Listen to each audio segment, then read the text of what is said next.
Hello guys, আসসালামু আলাইকুম। আজকে আমরা রান্না করব আলু ভাজি। প্রথমে আলুগুলোকে কুচি কুচি করে কেটে ভালো করে ধুয়ে একটি পাত্রে নিয়ে নেব। তারপর একটি প্যানের ভিতরে দিয়ে দেব কিছুটা পরিমাণ তেল।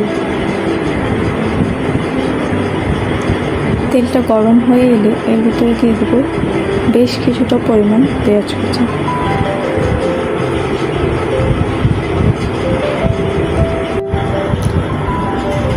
এবার ভালো করে নেড়ে চেড়ে পেঁয়াজগুলোকে ব্রাউনিশ কালার করে নেব।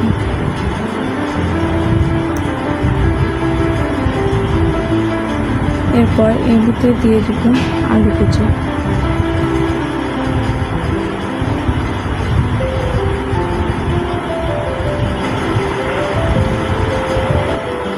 এরপর দিয়ে দেব 1 চা চামচ রসুন বাটা, পরিমাণ মতো লবণ।